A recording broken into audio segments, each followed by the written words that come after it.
Keluaran pasal 18. Kedengaranlah kepada Yitro, imam di Midian, mertua Musa, segala yang dilakukan Allah kepada Musa dan kepada Israel umatnya, yakni bahwa Tuhan telah membawa orang Israel keluar dari Mesir. Lalu Yitro, mertua Musa, membawa serta Sipora istri Musa, yang dahulu disuruh Musa pulang, dan kedua anak laki-laki Sipora, yang seorang bernama Gersom, sebab kata Musa, aku telah menjadi seorang pendatang di negeri asing. Dan yang seorang lagi bernama Eliezer, sebab katanya, Allah Bapakku adalah penolongku, dan telah menyelamatkan aku dari pedang Firaun. Ketika Yitro, mertua Musa, beserta anak-anak dan istri Musa sampai kepadanya di padang gurun, tempat ia berkemah dekat gunung Allah, disuruhnyalah mengatakan kepada Musa, aku mertuamu Yitro datang kepadamu membawa istrimu beserta kedua anaknya. Lalu keluarlah Musa menyongsong mertuanya itu. Sujudlah ia kepadanya dan menciumnya. Mereka menanyakan keselamatan masing-masing, lalu masuk ke dalam kemah.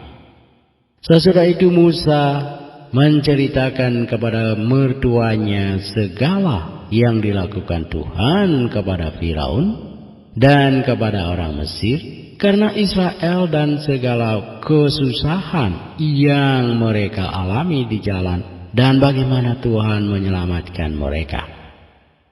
Bersukacitalah Yitro tentang segala kebaikan yang dilakukan Tuhan kepada orang Israel, bahwa ia telah menyelamatkan mereka dari tangan orang Mesir.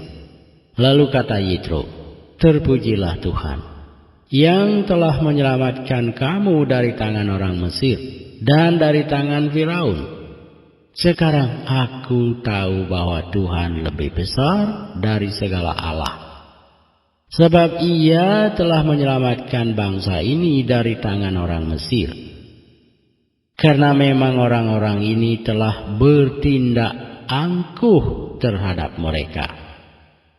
Dan Yitro, mertua Musa, mempersembahkan korban bakaran dan beberapa korban sembelihan bagi Allah. Lalu Harun dan semua tua-tua Israel datang untuk makan bersama-sama dengan mertua Musa di hadapan Allah. Keesokan harinya, duduklah Musa mengadili di antara bangsa itu, dan bangsa itu berdiri di depan Musa dari pagi sampai petang. Ketika mertua Musa melihat segala yang dilakukannya kepada bangsa itu, berkatalah ia, apakah ini yang kau lakukan kepada bangsa itu? Mengapakah engkau seorang diri saja yang duduk, sedang seluruh bangsa itu berdiri di depanmu dari pagi sampai petang? Kata Musa kepada mertuanya itu, sebab bangsa ini datang kepadaku untuk menanyakan petunjuk Allah. Apabila ada perkara di antara mereka, maka mereka datang kepadaku, dan aku mengadili antara yang seorang dan yang lain. Lagi pula aku memberitahukan kepada mereka ketetapan-ketetapan dan keputusan-keputusan Allah. Tetapi mertua Musa menjawabnya, tidak baik seperti yang kau lakukan itu. Engkau akan menjadi sangat lelah, baik engkau, baik bangsa yang beserta engkau ini. Sebab pekerjaan ini terlalu berat bagimu. Takkan sanggup engkau melakukannya seorang diri saja. Jadi sekarang dengarkanlah perkataanku. Aku akan memberi nasihat kepadamu, dan Allah akan menyertai engkau. Adapun engkau, wakililah bangsa itu di hadapan Allah, dan kau hadapkanlah perkara-perkara mereka kepada Allah. Kemudian haruslah engkau mengajarkan kepada mereka ketetapan-ketetapan dan keputusan-keputusan, dan memberitahukan kepada mereka jalan yang harus dijalani dan pekerjaan yang harus dilakukan. Di samping itu, kau carilah dari seluruh bangsa itu orang-orang yang cakap dan takut akan Allah, orang-orang yang dapat dipercaya dan yang benci kepada pengejaran suap. Tempatkanlah mereka di antara bangsa itu menjadi pemimpin 1000 orang, pemimpin 100 orang, pemimpin 50 orang, dan pemimpin 10 orang. Dan sewaktu-waktu mereka harus mengadili di antara bangsa, maka segala perkara yang besar haruslah dihadapkan mereka kepadamu. Tetapi segala perkara yang kecil diadili mereka sendiri. Dengan demikian, mereka meringankan pekerjaanmu dan mereka bersama-sama dengan engkau turut menanggungnya.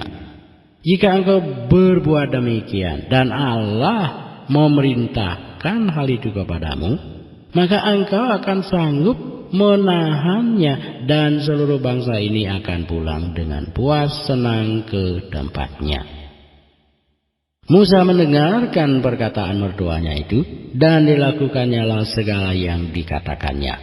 Dari seluruh orang Israel, Musa memilih orang-orang cakap dan mengangkat mereka menjadi kepala atas bangsa itu, menjadi pemimpin 1000 orang, pemimpin 100 orang, pemimpin 50 orang, dan pemimpin 10 orang.